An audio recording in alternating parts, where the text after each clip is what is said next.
The morning sun cast long shadows across the grounds of Windsor Castle as Queen Camilla prepared for what she believed would be a routine charity visit to the local children's hospital. She had no idea that this particular Tuesday would forever change how the royal security team viewed their duties, and more importantly, how they viewed her.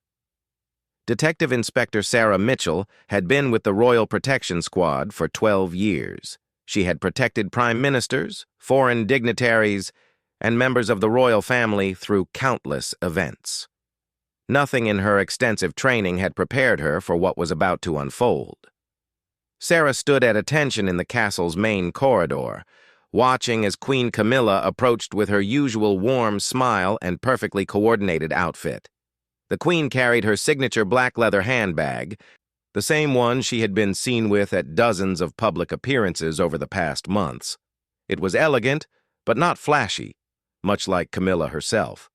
What none of the protection officers knew was that this handbag contained something that would challenge everything they thought they knew about the Queen Consort. As protocol demanded, all personal items belonging to royal family members were subject to security screening before any public appearance. This wasn't unusual or invasive. It was simply a necessary precaution in an increasingly uncertain world. The royal family had always been cooperative with these procedures, understanding that their safety depended on the diligence of their protection team. Queen Camilla approached the security checkpoint with her usual grace. She placed her handbag on the scanning table and stepped back with a patient smile. Sarah noticed something different about the Queen's demeanor today.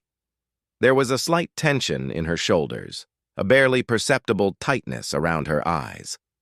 After years of reading people's body language, Sarah's instincts told her something was not quite right. The X-ray machine hummed to life, and the image of the handbag's contents appeared on the screen. At first glance, everything seemed normal.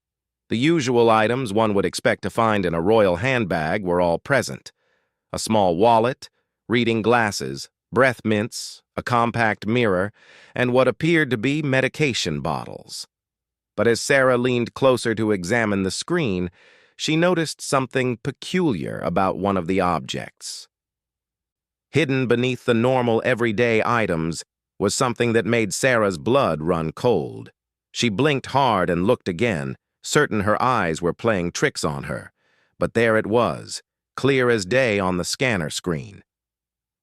Nestled carefully between the Queen's personal belongings was an object that had no business being in the handbag of any member of the royal family. Sarah's heart began to race. Protocol demanded that she investigate further, but this was Queen Camilla, the wife of the King of England. How could she possibly request a physical search of the Queen Consort's personal belongings? The very thought sent waves of anxiety through her experienced mind. She had faced down terrorists and handled death threats, but this moment felt more terrifying than any of those situations. The other members of the protection team continued with their routine preparations, unaware of what Sarah had discovered. Queen Camilla stood patiently, occasionally glancing at her watch. The charity event was scheduled to begin in less than 2 hours, and there were still several security procedures to complete before the royal convoy could depart. Sarah knew she had to make a decision quickly. Her training told her to follow protocol regardless of who was involved, but her practical experience warned her that accusing a member of the royal family of carrying something suspicious could end her career in an instant. She thought about her family, her mortgage, her pension that was still years away. But then she thought about her oath to protect and serve, and she knew what she had to do. Taking a deep breath, Sarah approached Queen Camilla with as much diplomatic grace as she could muster. The Queen looked up with her characteristic warm smile, but Sarah could now see the worry hidden behind those kind eyes. It was the look of someone who knew they had been caught, but was hoping against hope that they could somehow escape detection. "Your Majesty," Sarah began carefully, her voice steady despite the turmoil in her mind. "I'm afraid there's been an irregularity with the security scan. Would it be possible for us to conduct a brief physical inspection of your handbag? It's purely routine, you understand." Queen Camilla's face remained composed, but Sarah noticed the slight tremor in her hands as she clasped them together. For a moment, time seemed to stand still in the corridor. The other security officers continued their preparations in the background, still unaware of the drama unfolding just a few feet away. "Of course, Inspector Mitchell," Queen Camilla replied, her voice betraying none of the emotion that Sarah could see in her eyes. "I understand you're simply doing your job. Please, proceed with whatever you need to do." Sarah reached for the handbag with hands that she willed to remain steady. As she began to carefully remove items one by one, she wondered if she was about to uncover evidence of something that could shake the monarchy to its very foundations. Each item she removed seemed innocent enough, but she knew that what she was looking for was still hidden somewhere within the bag's silk-lined interior. The reading glasses came out first, followed by the wallet and the breath mints. Queen Camilla watched in silence, her royal training keeping her face neutral even as Sarah could see the stress building in the tension of her jaw. The compact mirror was next, then the medication bottles that contained nothing more than vitamins and prescription medications that were perfectly legitimate. But Sarah knew there was something else. The X-ray had clearly shown an additional object, something that didn't belong with the normal contents of a royal handbag. As she reached deeper into the bag, her fingers finally made contact with what felt like a small wrapped package hidden in a secret compartment that had been skillfully concealed within the bag's lining. The package was small, no bigger than a deck of cards, and wrapped in what appeared to be plain brown paper. It was taped carefully and had obviously been placed there with great deliberation. Sarah's mind raced through the possibilities of what it might contain. In her years of security work, she had encountered packages like this before, and none of those encounters had ended well. Queen Camilla's composure finally began to crack as Sarah held up the mysterious package. A single tear escaped from the corner of her eye, though she quickly wiped it away with a tissue from her coat pocket. The grace and dignity that had defined her public persona for years remained intact, but Sarah could see that beneath the royal exterior was a woman who was terrified of what was about to happen. "Your Majesty," Sarah said quietly, her voice filled with a mixture of professional duty and personal sympathy. "I'm going to need to ask you about this package. Can you tell me what it contains and why it's hidden in your handbag?" The silence that followed seemed to last forever. Queen Camilla looked around the corridor, perhaps hoping for some kind of rescue or intervention that would spare her from having to answer that question. But they were alone, except for the distant sounds of other security personnel going about their duties, unaware that the woman they were sworn to protect was about to reveal a secret that could change everything. Finally, Queen Camilla spoke, her voice barely above a whisper. "Inspector Mitchell, what you hold in your hands is something that I never intended for anyone to find. It's something that could bring scandal upon the royal family, something that could damage the reputation of the monarchy itself. But I can explain, if you're willing to listen." Sarah felt her world shifting beneath her feet. In all her years of training, no one had prepared her for a moment like this. She was holding evidence of something that Queen Camilla herself admitted could damage the monarchy, and she was being asked to listen to an explanation that might make her complicit in covering up whatever this secret was. The weight of responsibility pressed down on Sarah's shoulders as she realized that the next few minutes would determine not just the fate of Queen Camilla's secret, but potentially the future of her own career and the stability of the royal family itself. She looked at the package in her hands, then back at Queen Camilla's anxious face, and knew that there was no turning back from this moment. Detective Inspector Sarah Mitchell found herself in an impossible position.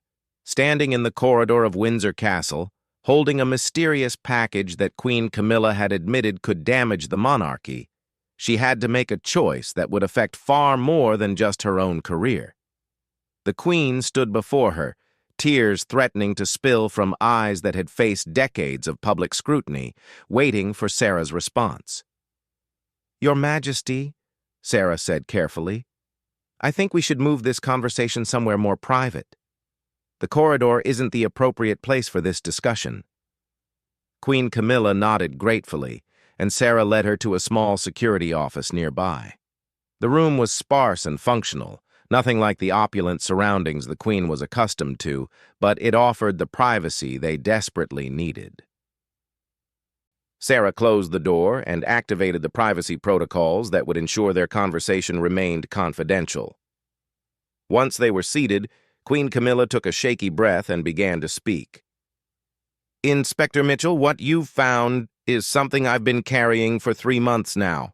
It's not what you might think, it's not dangerous or illegal in the traditional sense, but it represents something that could cause tremendous embarrassment to the royal family."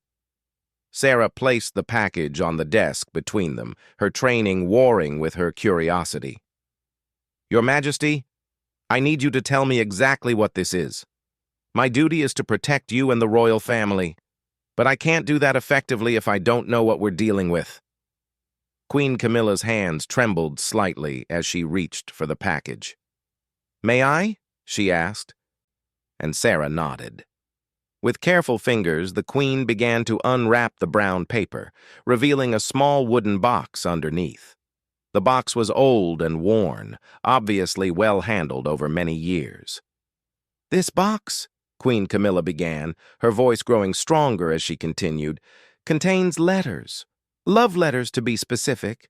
Letters that were written to me over 40 years ago, long before I married Charles, long before I became part of the royal family." Sarah felt a mixture of relief and confusion. Love letters hardly seemed like the kind of security threat that would require such secrecy. But as Queen Camilla continued her explanation, the complexity of the situation became clear.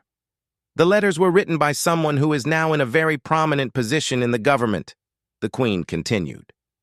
"Someone whose career would be destroyed if these letters ever became public.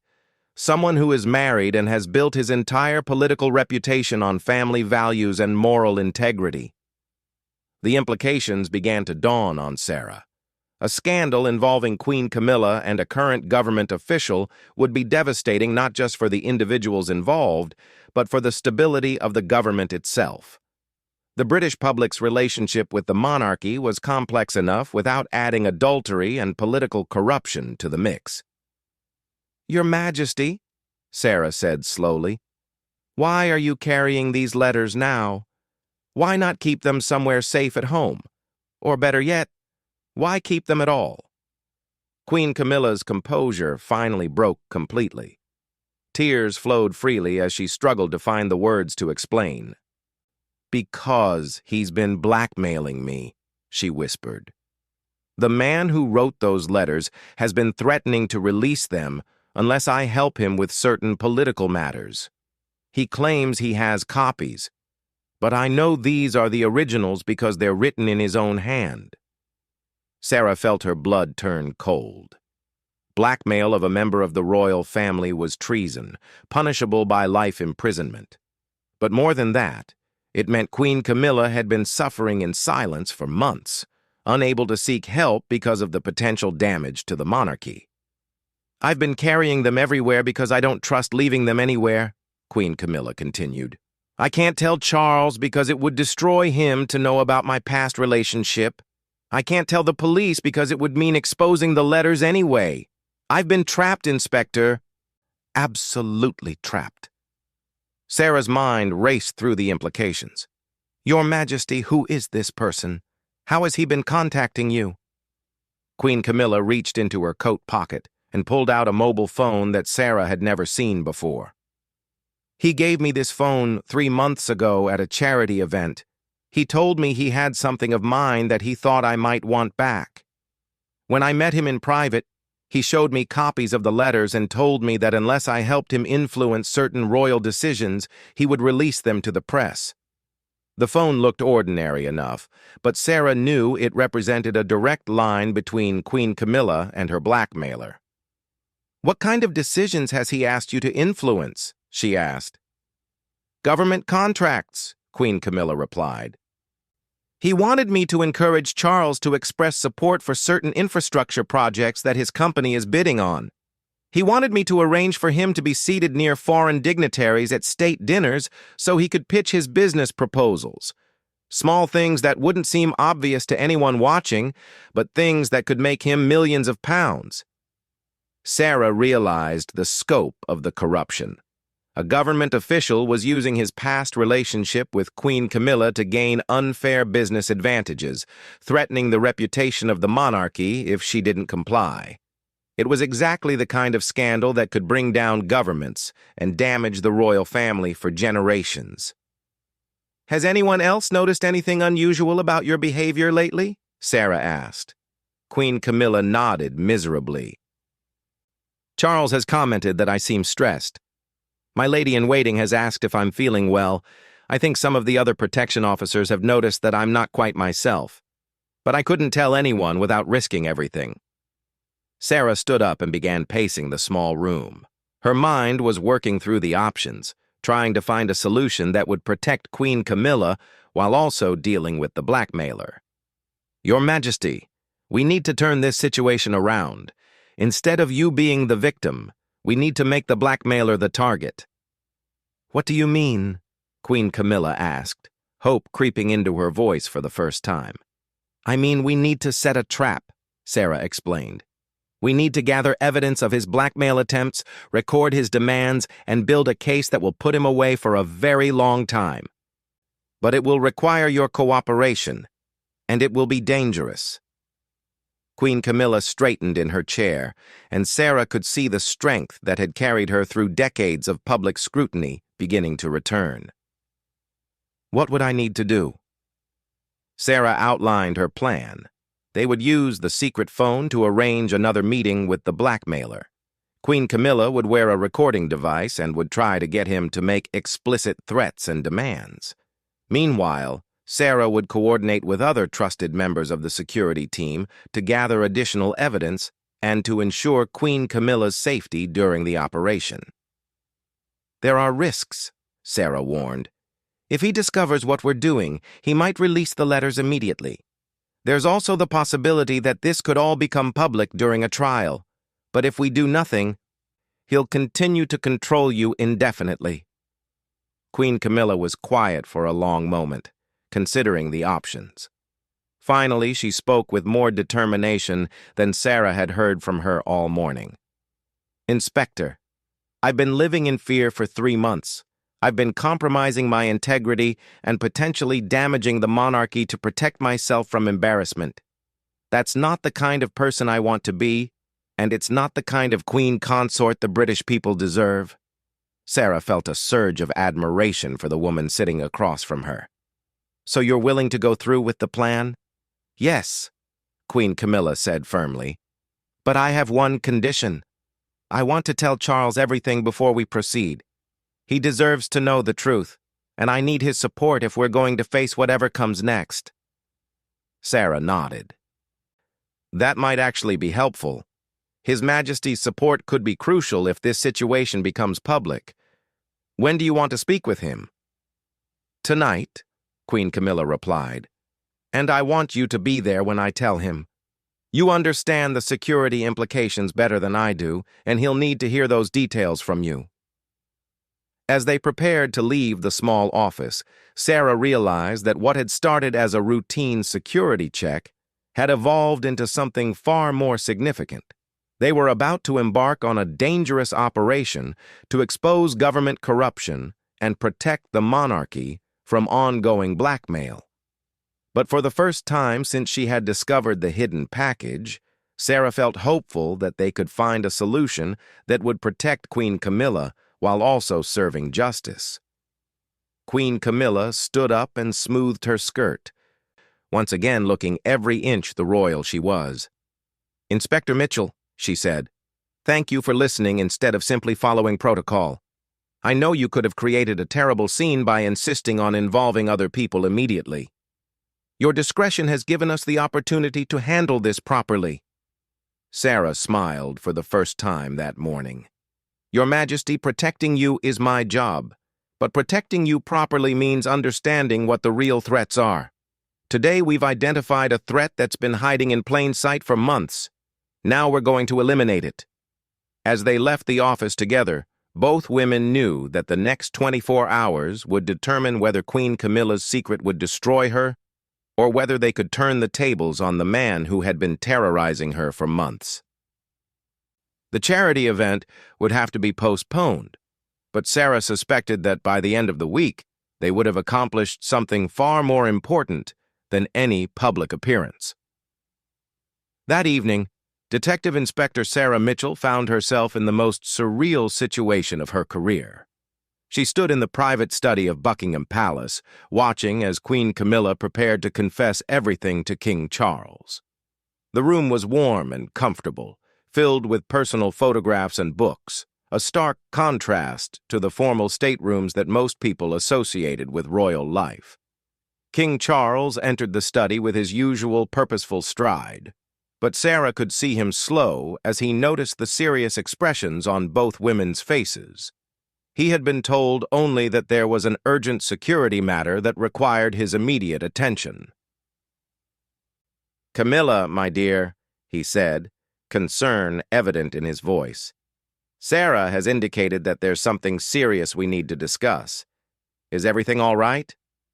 Queen Camilla took her husband's hands in hers and guided him to sit beside her on the sofa. "Charles, what I'm about to tell you may be difficult to hear, but I need you to know that I love you, and that everything I've done over the past 3 months has been to protect our family." Over the next 30 minutes, Queen Camilla told her story with remarkable composure. She explained about the letters, about her relationship from decades past, about the blackmail that had been controlling her life for months. King Charles listened without interruption, his face showing a range of emotions from surprise to anger to deep concern for his wife. When Queen Camilla finished her account, the room fell silent. Sarah could hear the ticking of an antique clock on the mantelpiece and the distant sounds of London traffic through the thick windows. Finally, King Charles spoke. "Camilla," he said quietly, "I'm not angry about the letters. We both had lives before we found each other permanently. What angers me is that someone has been threatening you and that you felt you couldn't come to me for help." Sarah watched as relief washed over Queen Camilla's face. "I was so afraid you would be hurt by learning about the letters," she whispered. "I'm hurt that you've been suffering alone," King Charles replied. "Now, what do we do about this blackmailer?" Sarah stepped forward. "Your Majesty, we have a plan, but it will require careful coordination and some risk. We want to gather evidence of the blackmail and turn the situation against him." King Charles listened intently as Sarah outlined the trap they wanted to set. The plan was to use the secret phone to arrange another meeting with the blackmailer, but this time Queen Camilla would be wearing recording equipment and would be under close surveillance by the protection team. "The key," Sarah explained, "is to get him to make explicit demands and threats while we record everything. Once we have clear evidence of blackmail, we can arrest him and build a case that will put him away for years." King Charles was quiet for a moment, considering the implications. "What are the risks if this goes wrong?" "The letters could be released," Sarah admitted. "There could be a public trial where details become known. But, Your Majesty, if we do nothing, this man will continue to have power over Queen Camilla indefinitely. He'll keep making demands, and the situation will only get worse." "There's something else," Queen Camilla added. "He's not just affecting me anymore. Some of the decisions he's pressured me to influence have actually happened. Charles has unknowingly supported projects that benefit this man's company because of my influence. That means the monarchy has already been compromised." King Charles's expression darkened. "That settles it then. We cannot allow the monarchy to be used as a tool for someone's personal gain. Sarah, What do you need from us to make this plan work? Sarah felt a surge of relief. With the king's support, they could proceed with confidence. We need to contact him and arrange a meeting for tomorrow. We'll set up surveillance and recording equipment, and we'll have backup teams in place in case the situation becomes dangerous. Queen Camilla picked up the secret phone with hands that were now steady with determination. He usually responds quickly when I contact him. He's probably wondering why I didn't follow through on his latest demand about the infrastructure contracts. Within minutes, she had sent a message requesting a meeting. The response came back almost immediately, suggesting they meet the next afternoon at a private club in London where he was a member. The location was perfect for surveillance, and Sarah began making mental notes about how to position her teams. The next afternoon, Queen Camilla entered the exclusive club wearing a designer coat that concealed the most sophisticated recording equipment the security service possessed. Sarah and her team had spent the morning preparing for every possible scenario.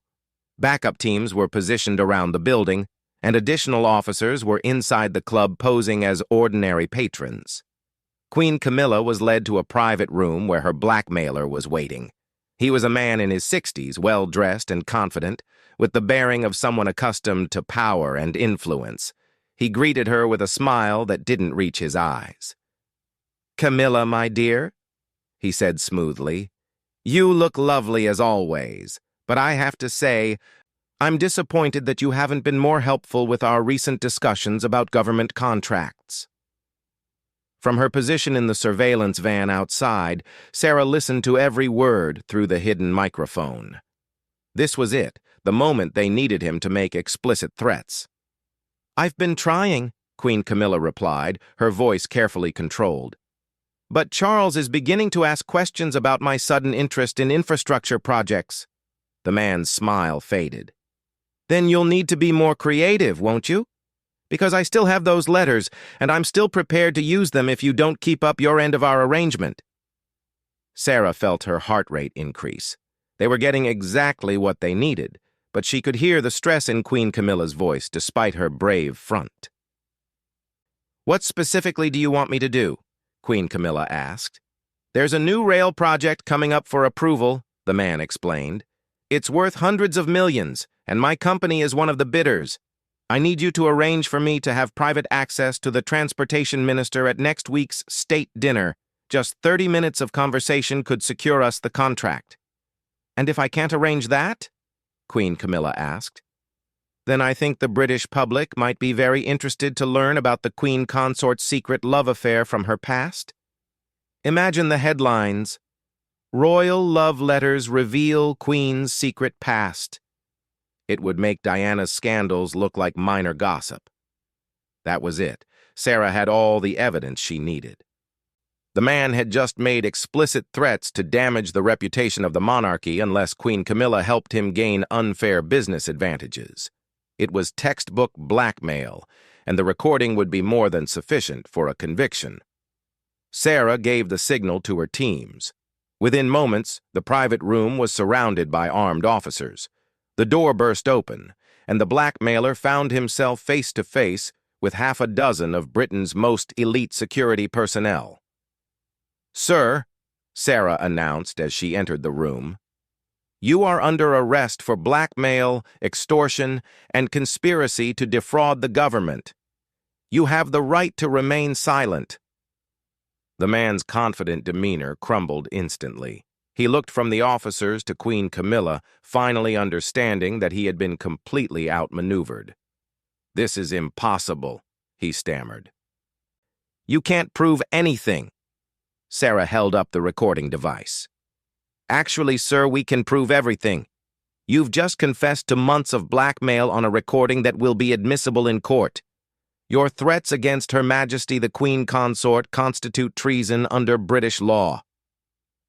As the officers led the man away in handcuffs, Queen Camilla finally allowed herself to show the emotions she had been suppressing for months. She sat down heavily in one of the club's leather chairs and began to cry, not from sadness, but from overwhelming relief. "It's over," she whispered to Sarah. "It's actually over." Sarah sat beside her. Yes, Your Majesty, it's over. But more than that, you've helped us uncover a significant corruption scheme. When we search his offices and examine his business dealings, we'll probably find evidence of other illegal activities. Over the following weeks, Sarah's prediction proved correct. The arrested man's business empire was built on corruption and illegal influence peddling. His conviction led to a massive investigation that uncovered dozens of fraudulent government contracts and resulted in the arrests of several other officials. The love letters were returned to Queen Camilla, and she made the decision to destroy them in a private ceremony attended only by King Charles and Sarah. As the papers burned in the fireplace of their private study, Queen Camilla finally felt free from the shadow that had hung over her for months. You know, King Charles said, as they watched the last of the letters turn to ash, I think this experience has made us stronger. We faced a crisis together, and we came through it with our integrity intact. Sarah, who had been asked to stay for the ceremony, felt honored to witness this private moment. Your Majesties, she said, what happened here shows the importance of trusting the people who are sworn to protect you. Secrets can become weapons in the wrong hands, but truth can be the strongest defense we have. 3 months later, Queen Camilla returned to her normal schedule of public appearances and charity work. She carried a new handbag now, one that contained nothing more remarkable than reading glasses, breath mints, and the occasional photograph of her grandchildren. But more importantly, she carried herself with a new confidence, knowing that she had faced her worst fears and emerged stronger. Sarah continued in her role as a protection officer, but her relationship with the royal family had deepened through the crisis they had navigated together. She had learned that protecting the monarchy sometimes meant more than just watching for physical threats. Sometimes it meant helping them protect themselves from the consequences of being human in a world that expected them to be perfect. The blackmailer was sentenced to 12 years in prison for treason, blackmail, and fraud. His business empire collapsed, and several government ministers were forced to resign when their connections to his corruption schemes became public. The scandal dominated headlines for weeks, but remarkably, the royal family's reputation emerged unscathed. The public saw them as victims of a criminal conspiracy rather than participants in any wrongdoing. In her final report on the incident, Sarah wrote that the case demonstrated the importance of treating members of the royal family as human beings first and symbols second. Queen Camilla's willingness to trust her protection officers and to take risks to expose the truth had not only saved her from ongoing blackmail, but it also helped clean up significant corruption within the government. As Sarah filed the report, she reflected on how a routine security check had uncovered one of the most significant criminal conspiracies of the decade. Sometimes the most dangerous threats were the ones that hid in plain sight, disguised as secrets too embarrassing to reveal.